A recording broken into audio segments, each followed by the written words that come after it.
오늘 제가 여러분에게 전할 하나님의 말씀 제목은 중심 구절이 이제 52절에 나와 있습니다.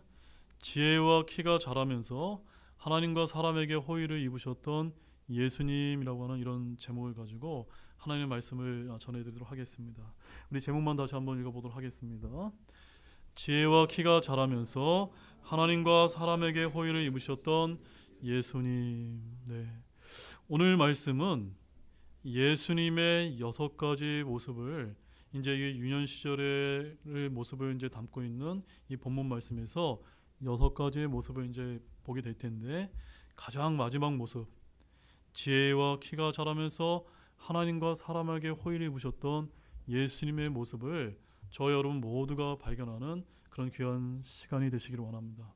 왜 이 말씀이 중요하냐면, 우리가 시간으로 보건대 많은 시간을 주님과 함께 교제하고 또 경배하고 주님을 알아가고 있지만, 여전히 키가 자라면서 하나님의 말씀을 통해서 지혜가 자라지 않는 그런 유년기에 속하는 그런 영적 아기들과 같은 성도분들이 오늘날 이 교회 내에 얼마나 많은지 모릅니다. 우리가 이런 예수님의 모습처럼 키가 자라면서 하나님의 지혜도 함께 자라는 정말 장성한 우리 등대교회 모든 우리 사랑하는 우리 성도님들이 되시기를 소망하면서 오늘 이 말씀을 전해드리도록 하겠습니다. 자, 오늘 본문 말씀은 설교 본문으로 많이 다루지 않는 예수님의 어린 시절 내용을 담고 있습니다. 그러나 예수님의 어린 시절에 관한 본문에도 너무나 귀중한 교훈이 담겨 있기 때문에 제가 오늘 말씀을 이제 준비하게 되었습니다. 우리는 신약 성경을 보게 될 때 하나님께서 예수님의 어린 시절에 대해서 자세하게 기록하려는 의도가 전혀 없었음을 우리가 이제 쉽게 이제 이해할 수가 있습니다. 하지만 영감을 받지 않으면서도 복음서를 쓰려고 했던 사람들은 예수님의 어린 시절과 소년 시절과 성령 시절에 관한 이야기를 갖가지 상상력을 동원해서 성경을 왜곡하려 해왔다는 것입니다. 근래에 제가 이제 알고 있는 것 중에 가장 왜곡된 이야기 중에 하나는 도마복음이라는 거 여러분 한번 들어보셨습니까? 한 10여 년 전부터 이 성경을 왜곡하려고 하는 신학자들이 이 도마복음을 들고 와서 예수님께서 뭐 불교와 힌두교와 뭐 관련된 이런 이제 영지주의에 관련된 이런 예수님의 제자 중에 도마가 복음서를 썼다고 하는 이런 외경을 이제 들고 나오는 이런 일들이 근래에 이제 다시 또 일어나고 있는데, 이런 일들은 지금 교회에서 2000년 동안 수도 없이 일어났습니다. 그러나 우리는 66권 이 성경의 정경 외에 다른 말씀은 하나님의 말씀이 아니라는 거 여러분이 확신하시기 바랍니다. 여러분 그렇게 확신하고 계십니까? 여러분의 손에 들려있는 이 66권만이 하나님의 영감으로 절대 무한 하나님의 말씀이심을 분명하게 믿으시기 바랍니다. 그런데 그런 외경들과 그런 왜곡된 이제 말씀들을 보게 되면은, 예수님께서 젊으셨을 때 나사렛을 떠나서 인도로 가서 힌두교의 요가 수도자들에게 치료법을 배웠다는 식의 쓰레기 같은 기면 전설들도 담겨 있다는 점입니다. 우리는 이런 이야기 중에 어느 것 하나도 사실이 아니라고 굳게 확신할 수가 있습니다.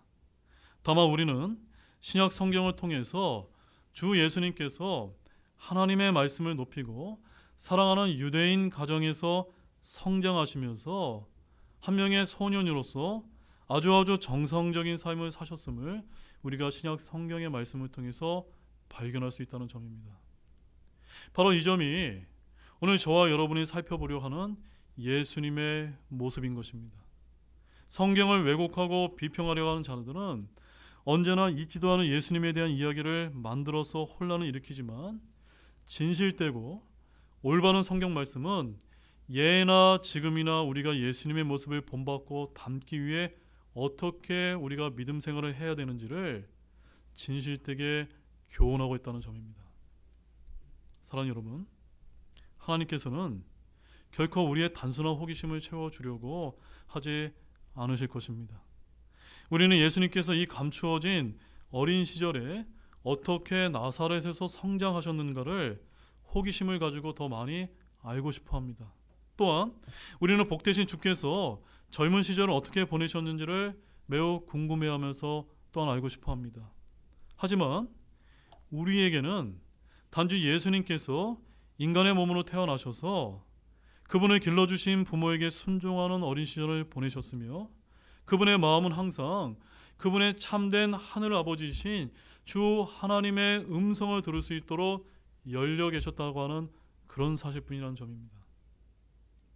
그럼 예수님의 어린 시절을 담고 있는 오늘 본문을 통해 예수님의 6가지 모습을 하나씩 저희들이 살펴보도록 하겠습니다. 몇 가지 모습이요? 6가지 모습을 하나하나씩 살펴보도록 하겠습니다. 먼저 첫 번째는 유월절을 지키러 예루살렘으로 올라가신 예수님의 모습을 이제 보도록 하겠습니다. 자, 본문 41절, 42절 말씀입니다.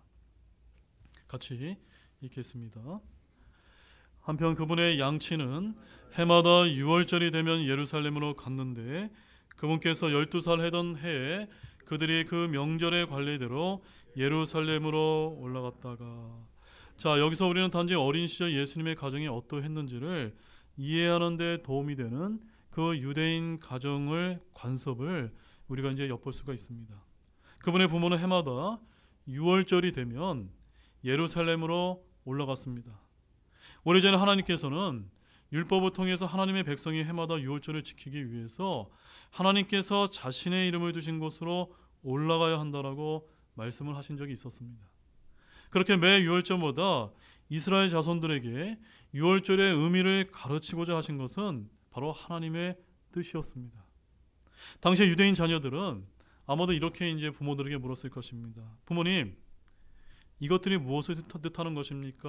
라고 이렇게 자녀들이 이제 부모에게 물었을 때 그 유대인 부모는 어떻게 그들의 조상이 이집트 땅에서 노예가 되었고 어떻게 하나님께서 그들을 구하셔서 그들의 노예되었던 집으로부터 기적적으로 구출해 내셨는가를 그들의 자녀들에게 가르쳐 줘야만 했던 것입니다. 그들은 유월절 어린 양의 참된 의미를 제대로 깨닫지는 못했지만 유월절 어린 양은 참으로 구속의 모형이었다는 사실은 분명히 알려주었던 것입니다. 우리의 복되신 주께서도 어린 시절에 여느 유대 아이들처럼 요셉에게 아버지, 이것들은 무엇을 뜻하나요? 라고 묻지 않았겠습니까? 그러나 양아버지인 요셉이 유월절의 모든 예식이 무엇을 뜻하는가를 설명하고 있었을 때 분명히 예수님께서는 유월절 예식의 참된 의미를 요셉보다 훨씬 더 많이 알고 계셨을 것입니다. 즉 주님은 자신이 참된 유월절 어린 양이라는 것을 너무나 잘 알고 계셨을 것입니다. 예수님께서는 자신의 생명을 많은 사람을 위한 대속물로 주시기 위해서 하늘에서 내려오셨으며 유월절 어린 양의 피가 곧 세상을 구속하기 위하여 흘리게 돼 자신의 보배로운 피를 예표하는 것임을 너무나 분명히 알고 계셨을 것입니다. 그러나 그렇다고 해서 예수님께서 어린아이에 지나지 않았을 때 이 모든 것을 완벽하게 알았다는 것은 아니라는 점입니다. 왜냐하면 오늘 본문 52절 말씀에 따르면 어떻게 이제 말씀을 하고 있습니까? 함께 한번 읽어보겠습니다. 예수님께서는 지혜와 키가 자라면서 하나님과 사람에게도 호의를 입으셨더라. 여러분 무슨 말씀인지 이해가 되셨습니까? 이 52절 말씀에 따르면 예수님께서는 키가 자라면서 지혜도 자라면서 바로 하나님과 사람에게도 호의를 입으셨기 때문인 것입니다. 이와 같이 예수 그리스도의 성육신의 신비는 우리가 아무리 똑똑해도 아무리 날카로운 이해력을 갖고 있다 하더라도 우리가 모두 다 완벽하게 이해할 수는 없습니다. 다만 우리는 그분이 하나님의 영원하신 아들로서 아버지에게 이렇게 이제 말씀하시는 것을 우리가 이제 들을 수가 있습니다. 자, 한 말씀 보겠습니다. 시편 40편 8절 말씀 한번 찾아보십시오. 시편 40편 8절 말씀입니다.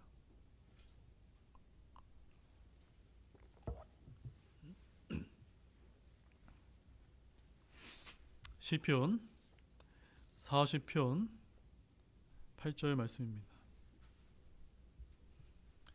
자, 여기 시편에 있는 말씀이 이제 다 시편 기자가 쓴 말씀이긴 하지만 이 시편 기자에는 바로 예수님을 예표하는 그런 예언의 말씀이 많이 담겨 있습니다. 우리 같이 함께 읽어보도록 하겠습니다. 오 나의 하나님이여, 내가 주의 뜻 행하기를 기뻐하니니 참으로 주의 법이 내 마음속에 있나이다 하였나이다. 바로 예수님께서 키가 자라면서 지혜도 함께 자랐는데 어떻게 그런 일이 가능할 수 있었습니까? 바로 예수님의 마음속에는 바로 무엇이 있었습니까? 주의 법이 이미 계셨기 때문에 자라시면서 하나님 말씀 역시 완벽하게 이제 이해되는 그런 분으로 성장하시게 된 겁니다. 주님은 자발적으로 영광의 왕자를 떠나서 베들레헴의 구유로 이제 내려오셨습니다. 물론 예수님은 말씀 하나님으로서 이 모든 것을 알고 계셨습니다. 그럼에도 불구하고 그분은 사람으로서 그 키가 자람에 따라 그 지혜도 자라는 것을 스스로 선택하셨던 것입니다. 그것이 하나의 신비인 것입니다. 바로 신비는 우리의 이성으로는 완벽히 이제 우리가 이해할 수 없는 것이라는 점입니다. 우리 영원한 지혜이신 주님께서 어떻게 하나님의 말씀으로부터 배울 수 있었는가를 우리가 이해할 수는 없습니다. 다만 우리가 또 다른 말씀인 이사야서의 말씀을 통해 우리가 주님께서 다음과 같이 말씀하신 것을 통해 우리가 조금은 이제 우리가 이해할 수가 있는데 이사야서 50장 4절 말씀도 한번 보십시오. 이사야서 50장 4절 말씀을 통해서 우리가 한 가지 이제 힌트를 또 이제 발견할 수가 있습니다. 자, 다 찾으셨으면 또 우리 한 목소리로 읽어보겠습니다. 주 하나님께서 학식 있는 자의 혀를 내게 주사 내가 피곤한 자에게 때에 맞는 말을 할 줄 알게 하시나니 그분께서 아침마다 일깨우시되 나의 귀를 일깨우사 학식 있는 자와 같이 듣게 하시는도다. 네, 여러분 아시겠습니까? 바로 우리 주 예수님께서는 한 명의 평범한 아이처럼 자라나셨으며 하나님의 말씀을 날마다 깨우치면서 성장하신 것입니다. 바로 그분이 율법이라는 모형과 그림자를 모두 이루러 오신 분이라는 것을 아셨기 때문에 이 모든 환경이 그분의 마음을 움직였음에 틀림이 없는 사실입니다. 더욱이 예수님이 12살이 되셨을 때 이루어진 예루살렘의 방문은 그분에게 특별한 의미가 있었습니다. 왜 그렇죠, 여러분? 바로 그분이 12살이 되셨을 때 그분의 가족은 절기를 지키는 관례에 따라 예루살렘으로 올라가셔야만 했기 때문입니다. 당시 관례는 유대의 아이가 12살이 될 때까지는 스스로 책임을 지는 일이 없었고 그때까지는 그의 부모가 책임을 져야만 했습니다. 그러나 이제 그분은 스스로 책임을 져야 될 12살의 나이가 되셨던 것입니다. 자, 이제 두 번째는 일행 중에 잃어버린 예수님의 모습을 이제 보기를 원합니다. 자, 본문 43절에서 45절 말씀을 함께 보시겠습니다. 그 나이들을 채우고 돌아갈 때에 아이 예수님은 뒤에 남아 예루살렘에 머무셨더라. 요셉과 그분의 어머니는 그것을 알지 못한 채 그분이 일행 중에 있는 줄로 생각하고 하룻길을 간 뒤 자기들의 친족들과 지인들 가운데서 그분을 찾았으나 그분을 발견하지 못하였으므로 그분을 찾으면서도 예루살렘으로 되돌아가니라. 자, 43절 말씀에 아주 중요한 말씀이 나와 있는데 하반절에 보게 되면은 요셉과 그분의 어머니라고 하는 부분을 여러분 주목해서 보시기 바랍니다. 왜 이런 표현을 쓰고 있죠? 요셉은 예수님의 누구이기 때문입니까? 낳아준 진짜 아버지가 아니라 어떤 아버지입니까? 양아버지이기 때문에 하나님의 영감을 비롯된 성경 말씀은 요셉이 양아버지라고 이렇게 킹제임스 성경에는 요셉과 그분의 어머니라고 이제 이렇게 표현을 하고 있는 것입니다. 바로 이때 우리에게 매우 큰 가르침을 주는 일이 이제 벌어지게 된 것입니다.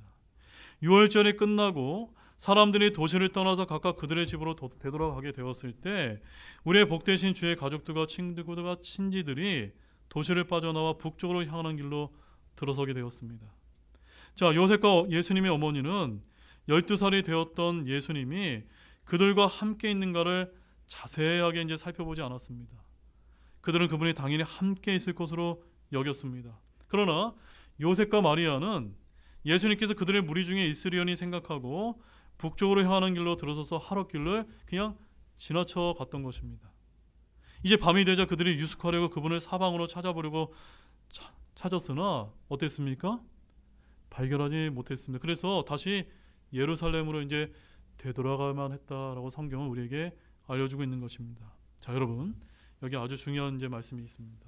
사랑하는 여러분, 저는 이 부분이 우리가 아주 깊이 묵상해봐야 될 아주 중요한 영적인 교훈이 이제 담겨져 있다라고 그렇게 이제 믿고 있습니다. 미국의 한 어떤 목사님이 이 부분을 가지고 잃어버린 그리스도라고 하는 아주 중요한 제목에 큰 감동을 주는 이런 설교를 하신 적이 있습니다. 제목이 어떻다고요? 잃어버린 그리스도. 뭔가 여러분 이제 떠오르는 생각이 없으신가요? 그분의 설교에서 예수님께서 무리 중에 당연히 있으리라고 여기지만 어쩌면 없을 수도 있다는 점을 그분의 설교를 통해서 지적을 하신 것입니다. 주 예수 그리스도께서 그분의 은혜로 구원하셨던 사람들을 떠나신다는 것은 결코 있을 수 없습니다. 그러나 우리 그리스도인들이 실제로 그리스도로부터 떠나 있으면서도 당연히 내가 주님과 교제하고 있겠거니라고 생각할 수 있다고 하는 점이 슬프게도 오늘날 현대교회의 현실이라는 점입니다. 여러분 이해가 되셨습니까? 그들은 그리스도의 임재를 전혀 즐기지 못하고 있으면서도 자신들이 그분을 잃어버렸다는 사실을 거의 깨닫지 못하는 가운데 어쩌면 경배를 드리고 있을지 모른다는 점입니다. 오늘 이 자리에 저는 그러한 성도분들이 단 한 분도 없기를 진실로 소망합니다. 우리가 종교의 외적인 모습은 잘 갖추고 있습니다. 뭐 양복도 차려입고 넥타이도 하고 이렇게 주일 예배도 열심히 우리가 잘 차려입고 예배를 드리러 오지만 실제로 그리스도의 임재를 즐기지 못하기가 매우 쉽기 때문이라는 점입니다. 맞습니까 여러분? 주님의 식탁에 앉아서 주님을 위해 시중을 들면서도 우리가 주와 교통하고 있지 못하기 때문에 모든 것이 매우 잘못되어 있음에도 날마다 모든 것이 잘 되고 있다고 여길 수도 있다는 점입니다. 즉 우리는 하나님과 온전한 교제를 즐기지 못한 채 우리가 이 자리에 앉아 있을지 모른다는 점입니다. 이것이 바로 그 예수님을 잃어버렸던 요셉과 그의 어머니 마리아와 똑같은 상황이지 않습니까? 다시 한번 본문을 보시기 바랍니다. 마침내 그들이 어쨌든 예수님을 잃어버렸다는 사실을 깨닫게 되었습니다. 그들은 친구들에게 그분을 보았는가를 계속해서 수소문해서 결국에는 예루살렘까지 거슬러 올라가게 되었습니다. 그들이 사흘이나 헤매면서 예루살렘에 도착했을 때 마침내 성전에 있는 예수님을 발견하게 되었는데 그들은 예수님을 찾으러 곧장 원래는 어디로 이제 가야만 했습니까? 예루살렘 성전으로 가야만 했다는 점입니다. 왜 그럴까요? 바로 그곳은 예수님의 참된 아버지의 집이었기 때문인 것입니다. 자, 이제 세 번째로는 성전에서 박사들 사이에 앉아 계신 예수님의 모습 한번 보도록 하겠습니다. 자, 이제 그 부모가 돌아왔을 때 예수님이 누구 가운데 이제 앉아 계셨습니까? 성전 안에 있었던 그 박사들 가운데 앉아서 그들의 말을 듣기도 하고 그들에게 묻기도 하는 것을 이제 발견하게 됩니다. 이제 이것을 한번 주목해 보시기 바랍니다. 여기에는 그분이 지나치게 조숙했다는 증거가 전혀 없습니다. 또한 그분은 건방진 분도 아니었습니다. 그분은 박사들을 가르치기 위해서 그들 가운데 앉아있지도 않으셨으며 한 명의 소년으로서 위치를 떠나서 나이 든 사람들을 건방지게 가르치려 하지 않았다는 점입니다. 예수님은 귀를 기울여서 박사들이 하는 말을 들었으며 그들에게 질문을 하고 있었던 것입니다. 분명히 그들도 역시 그분에게 질문을 했을 것입니다. 그들이 질문을 했을 때 이 12살의 예수님은 매우 겸손하시면서도 훌륭하게 답변을 하셨는데 바로 그 점 때문에 그 박사들은 너무도 놀라지 않을 수가 없어서 서로의 얼굴을 한번 쳐다보지 않았을까요, 여러분? 자, 우리 본문에서 다음과 같은 말씀을 볼 수가 있는데 자, 46절과 47절 말씀을 한번 보시기 바랍니다. 함께 보시겠습니다. 그들이 사흘 뒤에 그분을 성전 안에서 발견하였는데 그분께서 박사들 한가운데 앉으셔서 그분의 말을 듣기도 하시고 그들에게 질문들을 하시기도 하시니 그분의 말을 들은 모든 자들이 그분께서 깨닫고 답변하시는 것들로 인해 깜짝 놀라더라. 여러분 상상이 되십니까? 12살의 이 어린 예수님께서 그 당시 대단한 유대인 성전 안의 박사들과 함께 이렇게 겸손하게 묻기도 하시고 질문하시게 하시면서 그 예수님의 그 가르침으로 인해 성전에 있는 박사들이 깜짝 놀라는 이런 장면을 한번 상상해 보시기 바랍니다. 그들은 이 소년이 율법에서 그분에 대해서 기록된 모든 것을 이루기 위해서 사람의 완전한 인성을 취하신 바로 찬송받으실 하나님이라는 사실을 전혀 깨닫지 못했던 것입니다. 박사들은 아마 이렇게 생각하지 않았을까요? 우린 이전에 결코 이런 소년을 본 적이 없다. 이 소년은 하나님을 매우 깊이 아는 것처럼 보인다. 그는 성경을 매우 잘 알고 있다. 그는 그저 율법의 문자만 알고 있는 것이 아니라 율법의 영적 의미까지도 너무나 잘 알고 있지 않은가. 바로 이렇게 속으로 생각을 했을 것입니다. 그래서 성전 안의 박사들은 이 12살의 예수님이 질문하시고 대답하시는 것을 듣고서 놀라서 서로 얼굴을 분명히 쳐다봐 보았을 것입니다. 다른 모든 점에서도 그렇지만 여기서도 오늘날 예수님은 오늘날을 살아가는 우리 젊은이들이 따라야 될 귀중한 모습을 보여주고 있다고 저는 그렇게 믿고 있습니다. 바로 어린 시절 예수님은 하나님의 말씀을 너무너무나 사랑하시고 관심을 가지면서 묻고 답변하시는 모습이 참으로 귀한 것 같습니다. 여러분 그렇지 않습니까? 저는 우리 형제 자매님들과 우리 어린 주일학교 학생들에게 여러분에게 좀 부탁을 드리겠습니다. 여러분이 하나님 말씀을 예수님처럼 사랑하시고 질문하고 답변함으로 말미암아 하나님 말씀을 많이 알아가는 모든 분들이 되시기를 원합니다. 바로 하나님 아버지를 알도록 가르침을 받은 우리들도 예수님의 이와 같은 본을 따르기를 원합니다. 특히 젊은이들이 하나님의 복된 말씀에 친숙해지는 것이 얼마나 중요한가를 여러분에게 강조드리고 싶습니다. 여러분이 어려서부터 이 복된 하나님의 말씀을 배우고 순종하게 되면 그것을 평생토록 여러분이 될 것이라 그렇게 굳게 믿으시길 바랍니다. 자, 이제 네 번째 예수님의 모습은 바로 하늘 아버지의 일에 관심을 가지신 예수님의 모습인 것입니다. 자, 마리아와 요셉은 성전으로 찾아와서 성경에 나오는 말씀들을 함께 논하는데 관심을 갖고 있던 박사들 중에 앉아 계셨던 예수님을 이제 발견하게 되었습니다. 그들이 그분을 보았을 때 놀랐으며 그분의 어머니 마리아는 그분에게 이렇게 이제 말했습니다. 자, 48절 말씀 보시죠. 뭐라고 이제 이야기했을까요? 함께 읽겠습니다. 그들은 그분을 보고 놀랐으며 그분의 어머니는 그분께 이르되 아들아 내가 어찌하여 우리에게 이렇게 하였 보라 내 아버지와 내가 근심하며 너를 찾았노라 하매. 자, 우리는 마리아가 말로 12살의 예수님을 마치 꾸짖는 것처럼 보인다고 해서 그녀를 비난할 수는 없습니다. 그녀는 그분의 어린 시절에 예수님께서 불순종하는 것을 결코 본 적이 없었기 때문일 것입니다. 아마 이것은 그녀가 이 거룩하신 분을 키우는 중에 그분이 그녀를 당하게 만들었던 첫 번째 사건이었을 것이다 라고 저는 그렇게 이제 생각을 하고 있습니다.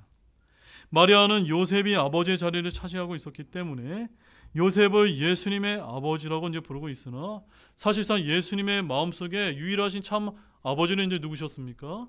바로 하나님 아버지셨던 것입니다. 그래서 49절 말씀 보시죠. 예수님께서 뭐라고 이제 답변하십니까? 그분께서 그들에게 이르시되 어찌 나를 찾으셨나이까? 내가 반드시 내 아버지의 일을 수행해야 함을 알지 못하셨나이까 하시니라. 바로 12살이 되셨을 때 예수님의 마음은 어디에 가 계셨던 것입니까? 바로 아버지의 일에만 관심을 가졌다는 것을 바로 요셉과 마리아에게 일깨우고자 이런 이야기를 하셨던 것입니다. 아마도 이 이야기를 들었을 때 어머니 마리아가 이 말을 들었을 때 처녀인 그녀가 그 어떤 남자도 아버지로 갖고 있지 않은 아이의 어머니가 되었던 바로 12년 전에 저 위대한 처녀 탄생의 신비를 다시 한번 상기하지 않았을까요, 여러분? 예수님은 한 영광스러운 위격으로서 하나님이시면서도 동시에 사람이셨던 분이셨으며 하늘 아버지의 관심을 가지셨던 것입니다. 그런데 우리는 50절 말씀에서 이런 말씀을 또 볼 수가 있습니다. 그들은 그분께서 자기들에게 하신 말씀을 어떻게 표현하고 있습니까? 깨닫지 못하더라라고 이런 안타까운 말씀을 이제 보게 됩니다.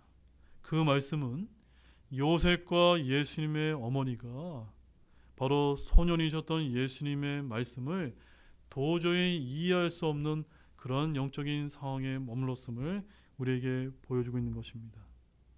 자, 이제 다섯 번째는 부모에게 순종하신 예수님의 이제 모습을 보겠습니다. 자, 그 다음에 우리는 예수님께서 그때로 시작해서 공적인 사역을 시작할 때까지의 기간을 설명하는 다음 부분을 이제 접하게 됩니다. 그것은 단 두 절로 이제 표현이 되어 있는데, 이 두 구절에는 예수님 자신이 메시아심을 선포하러 나서기 전에 어떻게 사셨는가에 대한 하나님께서 밝히기 원하시는 그런 모습을 담고 있습니다. 자, 본문 51절 말씀 보십시오. 함께 읽겠습니다. 그분께서 그들과 함께 내려가시고 나사렛으로 가셔서 그들에게 복종하셨으나 그분의 어머니는 이 모든 말씀을 마음속에 간직하니라. 자, 이 말씀에서 제가 여러분에게 강조하고 싶은 말씀은 바로 중간에 있습니다.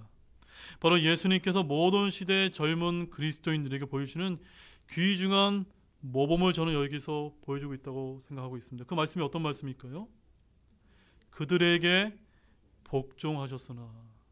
그들에게 복종하셨으나. 누구에게 복종하신 겁니까? 바로 예수님의 길러주고 키워주셨던 요셉과 그를 낳아준 어머니 마리아에게 복종하셨음을 여기서 보여주고 있는 것입니다. 사랑하는 여러분, 사랑하는 여러분, 오늘날 부모에게 복종하지 않는 자녀들이 얼마나 많습니까? 맞습니까, 여러분? 이 세상이 이제 예수님이 오실 날이 가까워지면 가까워질수록 더더욱더 부모를 공경하지 않는 그런 자녀들이 얼마나 많은지 모릅니다.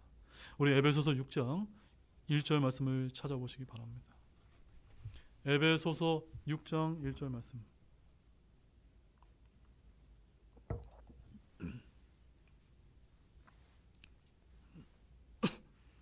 에베소 6장 1절 말씀을 통해서 바로 예수님께서 예수님의 어린 시절을 통해서 이러한 신약의 그리스도인들에게 이런 말씀을 우리에게 친히 보여주셨다고 저는 그렇게 믿고 있습니다. 자, 에베소 6장 1절 말씀 우리 한 목소리로 너무나 귀한 말씀이기 때문에 읽어보도록 하겠습니다. 자녀들아, 주 안에서 너희 부모에게 순종하라. 이것이 옳으니라. 맞습니까, 여러분? 예, 우리 이제 신약 성도들은 부모에게 공경하고 순종하는 것이 옳은 것이고, 바로 예수님께서는 이런 일들을 친히 보여줌으로 인해서 저와 여러분이 그 본을 따르기를 원했던 것입니다. 바로 예수님 저기 힌두교에 가서 불교의 승려들을 만나고 이런 잘못된, 이런 왜곡된 예수님의 어린 시절의 그런 도마복음과 같은 그런 잘못된 이야기가 아니라 바른 하나님의 영감으로 받은 이런 말씀에는 이런 우리가 따라야 될 아주 귀중한 모습을 보여주고 있는 것이 아닙니까? 맞습니까, 여러분? 이것은 약속이 있는 첫 명령인 것입니다. 자녀들은 때때로 그 부모가 설사 공경할 만한 분이 되지 못하던 치더라도 우리는 부모에게 공경을 해야만 됩니다. 자녀들은 적어도 그들의 부모의 실패를 덮고 그들이 할 수 있을 만큼 그들의 부모를 공경하려고 애써야만 될 것입니다. 그러나 오늘날 부모를 공경하려 되지 않는 자녀들이 얼마나 많습니까? 하지만 나사렛에서 자라신 이 거룩한 젊은이이신 우리의 복되신 예수님께서 보여주신 신뢰는 얼마나 다릅니까? 그분은 어린 시절 그분의 인간 부모에게 순종하는 모습을 친히 우리에게 보여주셨던 것입니다. 본문 51절 말씀에 따르면 그분의 모친은 이 모든 말을 그 마음에 간직해 두었다라는 말씀을 우리가 볼 수가 있습니다. 마리아는 날마다 놀랍게 성장하는 이 예수님을 보면서 예수님의 기적적인 탄생에 대한 천사의 메시지와 이전에 일어났던 일들을 상기하면서 깊은 생각에 분명히 잠겼을 것입니다. 자, 이제 마지막 6번째 모습은 지혜와 키가 자라면서 하나님과 사람에게 호의를 입었던 예수님의 모습을 보기를 원합니다. 자, 오늘의 마지막 절은 그분의 어린 시절에 대해서 성경이 밝히는 마지막 부분을 우리에게 이제 밝히 보여주고 있습니다. 자, 본문 52절 말씀을 또 우리 함께 읽어보도록 하겠습니다. 예수님께서는 지혜와 키가 자라면서 하나님과 사람에게 더욱 호의를 입으셨더라. 저는 이 말씀을 보면서 우리 성경 신자인 우리 성도 여러분들도 하나님의 바른 말씀을 알아가면 알아갈수록 어떤 우리 신자들이 되셔야만 됩니까? 하나님과 사람들에게 반감이 아니라 무엇을요? 호의를 입는 이런 성도분들이 되시기를 진실로 부탁을 드리겠습니다. 아멘이십니까?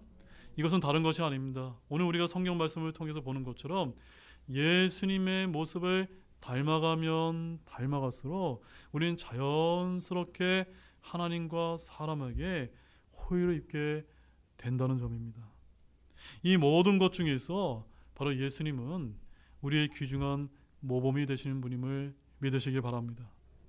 우리가 자랄 때 은혜 가운데 자라기를 원한다면 우리는 하나님의 말씀을 먹고 기도하고 묵상하면서 하늘에 계신 우리 아버지와 교제하는데 분명히 많은 시간을 여러분들이 할애하게 될 것입니다.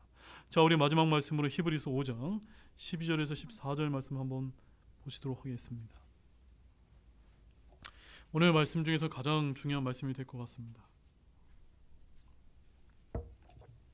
히브리서 5장 12절로 14절 말씀이 되겠습니다.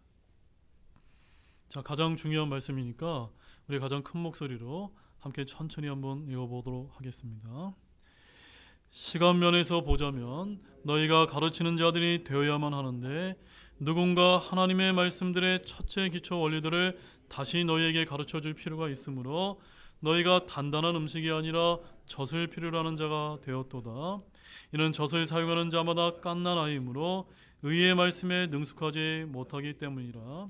그러나 단단한 음식은 장성한 자들에게 속하나니 그들은 자기 감각들을 사용하여 단련받게 함으로써 선악을 분별하는 자들이라. 여러분, 이 히브리서 말씀에 두 부류의 사람을 이제 언급을 하고 있습니다. 한 명은 누굽니까? 젖을 필요로 하는 영적 갓난아기입니다. 또 하나는요, 단단한 음식을 씹어 먹는 장성한 그리스도인입니다. 여러분, 영적 아기에 속하기를 원합니까? 장성한 그리스도인에 속하기를 원합니까? 장성한 그리스도인이 되어야만 되지 않겠습니까? 여기 말씀해 보기면 시간으로 보건대 여러분, 교회에서 믿음 생활하면서 얼마나 여러분들 신앙생활 하셨습니까? 10년, 20년, 30년, 어떤 분은 40년 가까이 여러분 믿음 생활을 해오지 않으셨습니까? 당연히 여러분은 가르쳐있는 그런 위치에 서야만 되고 의의 말씀을 능숙하게 다루고 선악을 분별하는 장성한 신자가 되어야만 되지 않습니까? 그런데 오늘날 많은 교회에는 영적인 삶에 있어서 거의 성장하지 못한 이런 갓난아기 같은 영적 아기들이 얼마나 많은지 모릅니다. 이건 참으로 슬픈 사실이지 않을 수가 없습니다.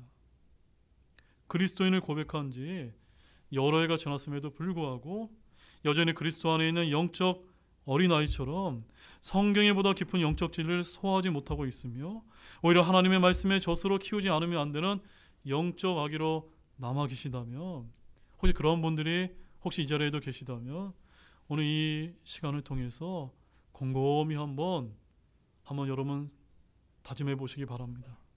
사도 바울도 고린도전서 3장 1절과 2절에서 이런 점을 고린도 교회, 아주 육신적인 고린도 교회를 질책한 바가 있지 않습니까?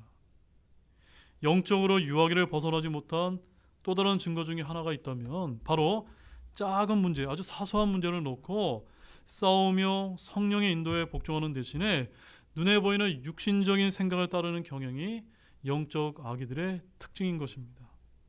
영적 아기는 어떻습니까? 여러분, 아기들 키워보셨죠? 아기들 어떻습니까?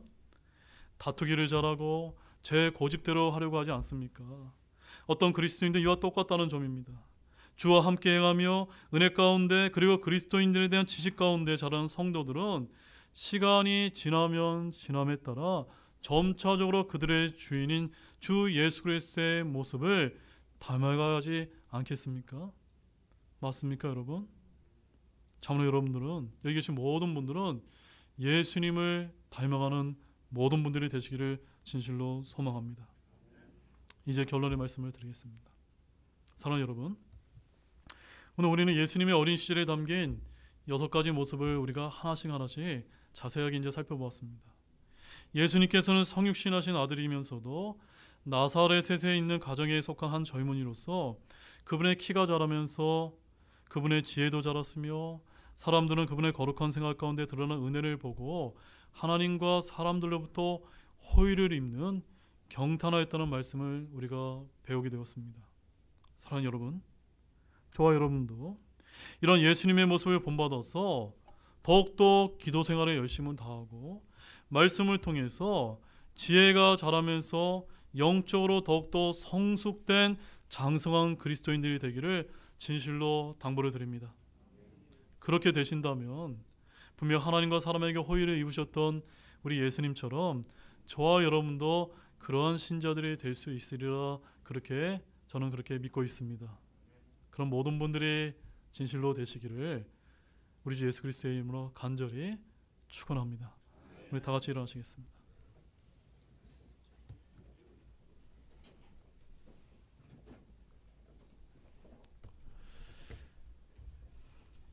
우리 이 시간 잠시 기도하는 시간을 갖기를 원합니다.